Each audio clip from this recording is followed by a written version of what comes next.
beberapa waktu yang lalu kita melihat ada saudara seiman kita Muslim yang mengatakan mari dari virus corona ini kita datangi sehingga corona itu takut. Adalah salah satu jemaah ya saudara seiman kita, Ustaz. Mohon petunjuk sehingga sampai akhirnya mereka diisolasi di salah satu masjid di Jakarta, di Konjuru itu, Ustaz. Tapi ya Anda coba sempat baca beberapa berita, bahkan di Malaysia dan di India sendiri ya mereka diisolasi ya di masjid-masjid mereka di tengah-tengah wabah seperti ini. Toh mereka sepertinya masih melakukan kegiatan-kegiatan dakwahnya mereka.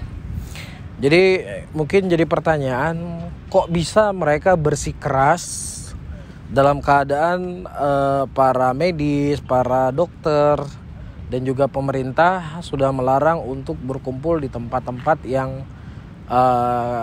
tempat keramaian. Jadi dokter sebenarnya ada suatu prinsip di dalam agama mereka yang mungkin yang perlu diluruskan. La ilaha illallah adalah kalimat tauhid. Yang kita ketahui seluruh para nabi dan rasul mereka berdakwah di atas kalimat tauhid ini. Sehingga Allah Subhanahu wa taala dan rasulnya telah menjelaskan kepada kita apa hakikat dari makna kalimat tauhid itu sendiri. Dalam sebuah ayat Allah mengatakan, "Wa idz qala Ibrahimu li abihi wa qaumihi innani bara'un mimma ta'budun illa alladzi fatarani fa innahu sayahdin." Ayat ini merupakan di antara ayat yang paling jelas menggambarkan dan menjelaskan tentang makna kalimat tauhid. Yaitu ketika Ibrahim berkata kepada bapaknya dan berkata kepada kaumnya, sesungguhnya kami berlepas diri dari apa yang kalian sembah, kecuali kepada zat yang menciptakan kami yaitu Allah. Sehingga ini makna yang disebutkan oleh para ulama, la ilaha illallah, la ma'buda bihaqqin illallah. Tidak ada yang berhak disembah secara hak kecuali siapa? Allah Subhanahu wa taala, dan sesembahan selain sesembahan Allah adalah sesembahan yang batil. Ini adalah perkara yang telah disepakati oleh seluruh para nabi dan rasul di dalam dakwah mereka. Namun Jamaatut Tabligh mereka punya 6 usul dalam agama mereka. Satu usul adalah kalimat la ilaha illallah. Apa mereka tafsirkan kalimat la ilaha illallah? Mereka menafsirkan kalimat la ilaha illallah mengeluarkan kebesaran makhluk dan memasukkan kebesaran Allah. Disitulah seseorang telah merealisasikan kalimat tauhid. Jadi tidak boleh ada makhluk dalam hatinya. Jadi kalau kita misalnya mau naik pesawat, nah pesawat itu ya kalau kita yakin sama tiket, berarti kita belum merealisasikan kalimat tauhid di dalam qalbu kita. Karena masih ada makhluk dalam hati yaitu tiket. Ya, jadi bagaimana mereka berusaha sekuat sebatas ilmu mereka dan keimanan yang ada dalam hati mereka, menurut mereka kita bisa naik pesawat tanpa perlu dengan tiket. Ya, nah inilah menjadi sebab kenapa teman-teman atau saudara-saudara kita dari jamaah tersebut mereka bahasa kasarnya ngeyel. Karena virus corona itu makhluk. Tidak boleh ada virus corona itu dalam hati kita.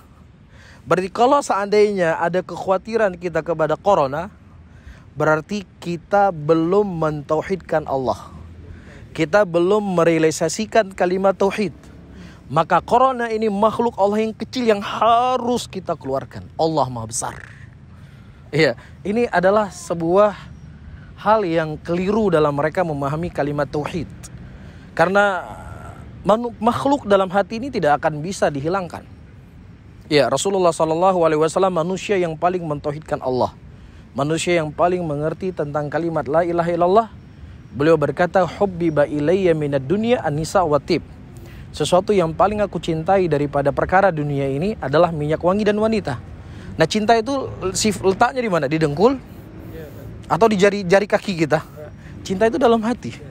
Jadi ada kecintaan dari Nabi SAW dalam qalbu beliau kepada wanita dan minyak wangi. Ada makhluk dalam hati beliau. Dan ini adalah sesuatu tabiat yang memang tidak bisa dihilangkan dari seseorang manusia. Dan itu tidak mengurangi sama sekali ketauhidan seseorang. Bahkan di sana disebutkan oleh para ulama, ketika seseorang meninggalkan sebab, justru dia telah mencela syariat.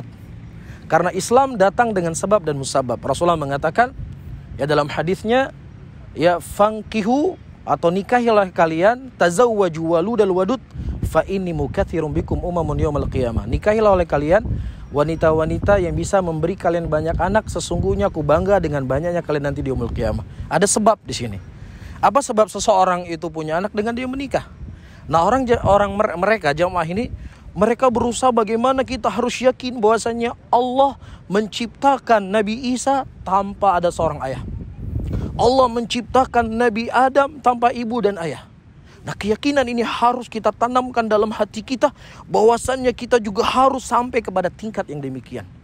Oleh karena itu, sebagian para ulama menyebutkan penafsiran mereka terhadap kalimat tauhid la ilaha illallah ini merupakan penafsiran yang sangat berbahaya. Karena akan sampai kepada derajat hululiyah, ya, wal ittihadiyah. Dan itu merupakan sifatnya Allah. Allah mampu menciptakan manusia tanpa anak, tanpa ibu, tanpa ayah. Itu merupakan sifat yang khusus dimiliki oleh Allah. Dan manusia tidak akan bisa mencapai derajat demikian. Tapi manusia dia dengan proses apa? Menikah. Dia baru punya anak. Nah, inilah menjadi sebab kenapa mereka agak bengal. Karena kalau yakin kepada corona, maka kita yakin kepada makhluk. Berarti belum merealisasikan kalimat tauhid. Makanya dalam sebuah ceramah yang sempat viral di media sosial, mereka katakan kirimlah jamaah-jamaah kepada tempat-tempat yang banyak virusnya, virus corona.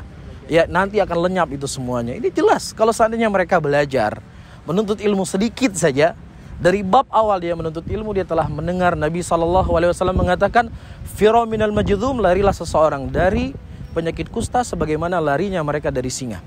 Dan juga Nabi SAW mengatakan jangan dicampur di antara unta yang sakit dengan unta yang sehat. Di sini menunjukkan ada sebab yang dengannya kita menjauhi. Ya, dan ini tidak sama sekali menafikan dari kalimat tauhid. Oleh karena itu saya menasihatkan saudara-saudara saya, ya, berdakwah adalah hal yang baik. Bersemangat dalam berdakwah adalah hal yang positif. Namun yang paling terpenting, ya, hendaknya di dalam kita berdakwah kita awali dulu dengan ilmu. Demikian disebutkan oleh Imam Ahlus Sunnah Imam Bukhari rahimahullah, al-ilmu qabla al-qawli wal amal. Ilmu itu harus lebih dikedepankan seseorang itu berkata dan sebelum seorang itu beramal. Oleh karena itu mereka banyak membuat kias-kiasan. Ya, misalnya dalam kita berdakwah ini, walaupun kita belum punya ilmu, itu ibaratnya kita seperti orang yang baru belajar naik mobil. Ketika kita baru belajar naik mobil, ya, buat latihan. Jadi kalau ditabrak nggak ada masalah. Oh, ini baru belajar. Dan begitu juga orang yang berdakwah, salah-salah sedikit nggak ada masalah karena dia baru. Ini merupakan pikiran-pikiran yang datang dari mereka. Dan jelas ini menyelisih ayat Al-Quran. Allah mengatakan dalam ayatnya, وَلَا تَسِفُ أَلْسِنَتُكُمُ الْكَذِبِ هَذَا حَلَالٌ وَهَذَا حَرَامٌ لِتَفْتَرُوا عَلَى اللَّهِ كَذِبًا. Janganlah engkau mengatakan dengan lisan-lisanmu, ini halal, ini haram. Dan sungguh engkau telah berdusta atas nama Allah Subhanahu wa Ta'ala. Ini perkara yang besar. Allah mengharamkan, dia halalkan. Allah halalkan, dia haramkan. Iya, oleh karena itu, ya, kita ingatkan kembali kepada saudara-saudara kita, ya, belajarlah, menuntut ilmu lah. Nah, nanti ketika kalian sudah memiliki ilmu, ya, baru kita bisa berdakwah. Bukan harus menjadi seperti Imam Ahmad, harus seperti Imam Malik rahimahullah. Setidaknya apa yang dia sampaikan itu mampu dia kuasai. Ya, sehingga tidak perlu untuk membuat permisalan-permisalan, sudah cukup buat kita Al-Quran dan Sunnah. Sehingga sungguh sangat indah apa yang disebutkan oleh para ulama. Ya, kejahilan itu terkadang tidak bisa memberikan manfaat untuk dirinya, apalagi manfaat kepada orang lain. Bahkan itu akan memberikan mudarat untuk dirinya dan juga mudarat bagi orang lain. Tapi orang yang mereka memiliki ilmu, maka insya Allah ilmu yang dia punya itu bermanfaat untuk dirinya dan juga bermanfaat untuk orang lain. Jadi memang harus semangat belajar, dokter. Jadi jangan sampai kita ingin mendapatkan pahala, justru dosa yang kita dapatkan. Seperti itu.